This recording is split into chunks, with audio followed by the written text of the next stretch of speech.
Ô, Amanda, eu queria que você historiasse, primeiro, esse caso da Vaza Jato, eu digo, mas nem Shakespeare para fazer um roteiro igual, né? Porque você tinha um aluno de direito que tinha problemas de saúde, comprava remédios, daí é preso porque suspeitaram que ele comercializasse o remédio, é acusado por um promotor, daí quando ele sai da cadeia, ele conversa com a namorada fala, não, promotor nunca mente.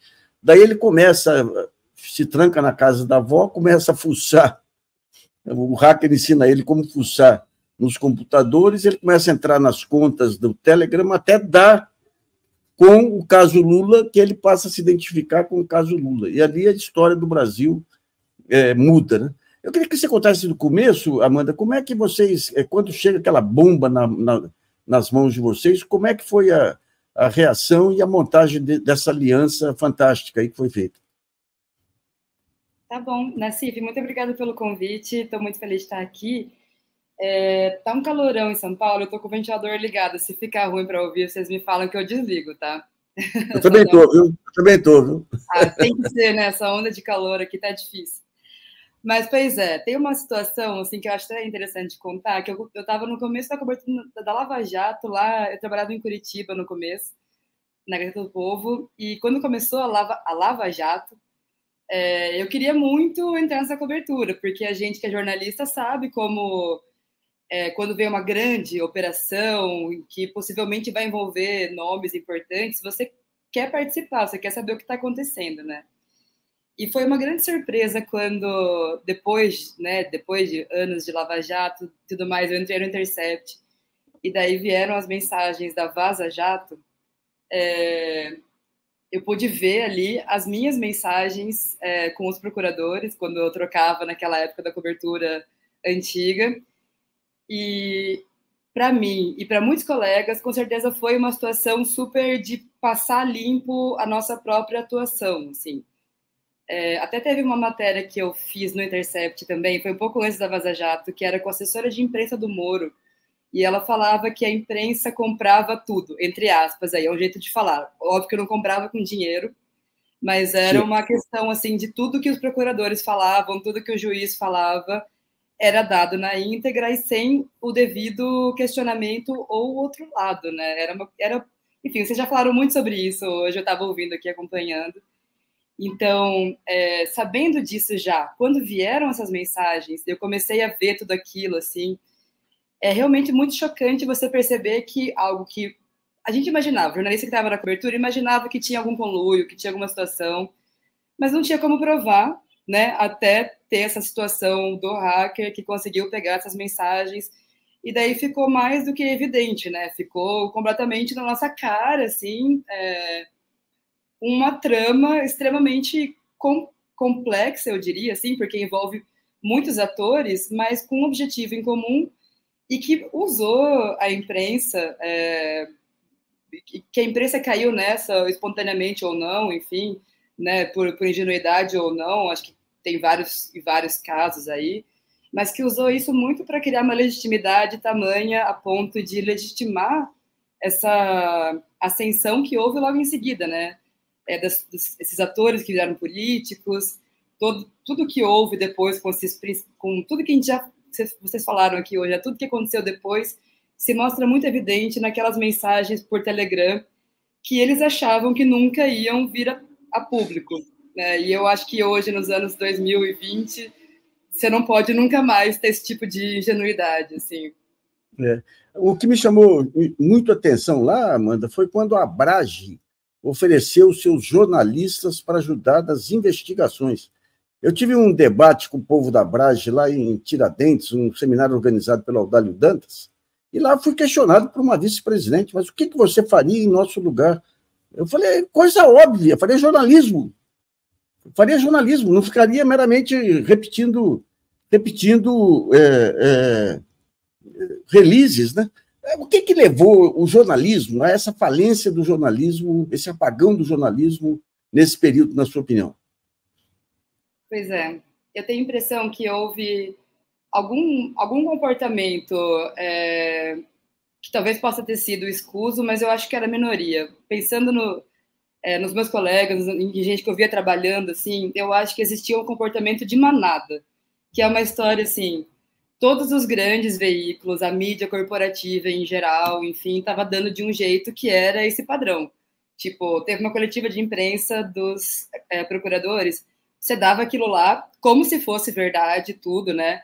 Esquecendo que aquilo é uma denúncia de uma das partes do processo, é quem está acusando. E lá embaixo, no fim, no pé da notícia, tem o outro lado, com os advogados, as pessoas citadas ali, obviamente negando, né, e falando, mas era sempre tratado com nem um pouco com um mínimo de objetividade. Então, tudo que era falado era muito claro, né, é claro que isso aconteceu. Quando teve o PowerPoint, né, o famoso PowerPoint do Deltan mostrando o Lula no meio e aquelas bolinhas todas que ligam ele até, sei lá, aquecimento global, tipo, né, tudo, ele conseguiu estar no meio de tudo. Eu lembro que depois daquilo, eu conversando com alguns colegas jornalistas, todo mundo assim, nossa, agora já era pro Lula, tipo, é isso, essa situação agora está consolidada, ele vai ser preso, não vai ter jeito, não sei o quê. E de fato foi, né, de fato motivou o impeachment, motivou tantas outras coisas aí e tal. Então, assim, eu tenho a impressão que as redações eram e são até hoje de gente muito jovem e que cumprem uma coisa de copiar os outros veículos. Então, sei lá, se veículos grandes estão dando de um jeito, estão dando uma atenção muito grande a esse lado aqui, então só pode ser certo, entendeu? Essa mentalidade, eu acho, do jornalista padrão, que quando você não tem uma maturidade, uma experiência, você acaba caindo nessa. E a gente sabe que não só na Lava Jato, mas em qualquer grande apuração, e você, Nassim, sabe muito bem disso, as fontes sempre têm um interesse, né? E pode ser um interesse para o bem, assim, ela pode querer revelar algo que é importante ali. Mas você tem que saber que tudo tem um certo peso. Então, não dá para ter essa ingenuidade, mais uma vez. Foi mal ficar falando tanto sobre isso, mas eu acho que é o que aconteceu muito, assim, não em todos os casos, mas em vários casos. Uma ingenuidade de tipo, não, esses procuradores, eles estão super bem intencionados, eles querem o melhor para o país, a corrupção realmente é um grande mal que a gente tem que combater. E daí perderam o fio da meada. Tinha o efeito manada, que eu concordo plenamente, mas tinha os puxadores de manada aí, que os jornalistas mais experientes, que a gente sabe o nome aí, que surfaram lá, faturaram em cima. Como é que foi feita a divisão de conteúdo com os parceiros? Todos receberam a íntegra, tudo? Como é que foi feito logisticamente, digamos, a divisão de conteúdo com os parceiros jornalísticos? Bom, a gente tinha esse material que chegou, ele era gigantesco, assim, uma coisa de, não lembro quantas teras era uma coisa absurda, assim. Então, também não era fácil você, tipo, fazer uma cópia e entregar. O que a gente conseguiu, logisticamente, para conseguir fazer esse negócio dar certo, e também para manter a segurança daquilo, porque ele no começo, né, antes da operação spoofing e tudo mais, era um material que estava sob ataque, né, na época do ministro da Justiça, o então ex-juiz Sérgio Moro. Então existia toda uma preocupação em manter aquele material preservado, assim. E ele era muito gigantesco, eram milhares, milhões, eu não sei quantificar o tanto de mensagem. E era claro que a gente não ia conseguir ler tudo a contento. É claro que a gente conseguiu ver o máximo possível, mas quanto mais olhos, né, quantos mais jornalistas olhando, analisando aquilo em conjunto, a gente achou que ia facilitar um pouco para a gente fazer um trabalho assim, o máximo possível de informação da maneira correta. Então, os parceiros iam até a redação do Intercept, que fica no Rio, e a gente trabalhava junto. Então, tinha esse negócio, assim, a gente ficava horas e horas, era de manhãzinha até tarde da noite, olhando aquilo lá e tentando criar não, né? Tentando encontrar matéria. Porque às vezes você via o negócio, uma mensagem meio cifrada, e você precisava descobrir o que eles estavam querendo dizer de fato com aquilo. Poderia ser uma piada ou poderia ser uma indicação de estar falando de algum investigado, assim. Então era um trabalho bem grande de checagem, de rechecagem, de conversar, e, enfim, de averiguar isso tudo. Mas eu acho que essa questão da parceria foi muito importante, tanto para a gente conseguir fazer um trabalho mais, né, correto jornalisticamente, como também para ampliar as vozes aí, conseguir chegar até mais gente, porque eu acho que eram revelações, são revelações muito importantes, dizem muito sobre o momento, né, da história recente brasileira. Olha, eu acabei de receber aqui um documento de uma fonte aqui pelo WhatsApp, falando do grupo de trabalho para assessoramento nesses acordos de leniência. E nesse grupo de trabalho, que tem 24 pessoas, lendo rapidamente aqui, eu vejo Hélio Telho, que era um lavajatista de primeira, o Anselmo Henrique Cordeiro Lopes, que é o cara da Operação Greenfield. O Júlio Noronha, um conjunto aqui de lavajatistas, e depois a gente vai precisar.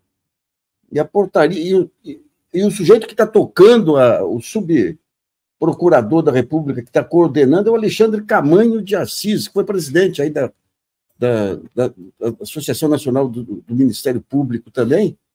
Ué, isso aí é um rolo. Se confirmar isso aí, você tem uma marmelada caminho. Eu pergunto para Amanda, antes de voltar para a Eliara, você acha que a imprensa aprendeu alguma coisa, Amanda? Eu acho que não. Eu acho que, assim, o Brasil, enquanto, né, uma nação com suas instituições, aprenderam muita coisa. Acho que deu para né, ver onde teve erro e o que esses erros resultaram com o tempo. Agora, a imprensa em si, eu acho que, por exemplo, na época da pandemia mesmo, continuou existindo um tipo de tratamento ao Bolsonaro que não é correto. Assim, por exemplo, falavam que ele estava errando quando ele estava mentindo, né? Então, eu acho que tem essa visão do jornalismo como uma escola americana dos anos, sei lá, 50 professava da objetividade a todo custo, que é você ouvir os dois lados e nananana, que eu acho que a imprensa peca muito nisso, que trata como polêmica algumas coisas que são simplesmente crimes, enfim, e que tenta dar esses dois ladismos, né, que a gente chama, assim, e que durou muito. Parece que na pandemia, quando estava aquele monte de morte, aí, finalmente, se espertaram, tipo, houve um negócio assim, cara, vamos ter que começar a falar que Bolsonaro tá mentindo, que era uma coisa que estava desde o começo sendo posta ali, mas que tinha esses subterfúgios. Então, me parece que, assim, a imprensa tem muito que aprender ainda. Eu acho que melhorou de algum modo. Eu acho que, principalmente, a chegada de veículos alternativos que são muito relevantes, veículos independentes, né, enfim, que conseguem trazer outras visões para esse meio, eu acho que isso foi muito benéfico para o ecossistema geral da imprensa brasileira. Acho que não fica uma visão hegemônica da grande imprensa, que são aqueles grandes veículos, enfim, falando, né, do eixo Rio-São Paulo-Brasília. Então, tem vários outros veículos agora que estão falando que tem coisas interessantes, tem investigação sendo feita, enfim, eu acho que isso foi essencial, mas eu acho que a gente tem muito que aprender ainda, sinceramente.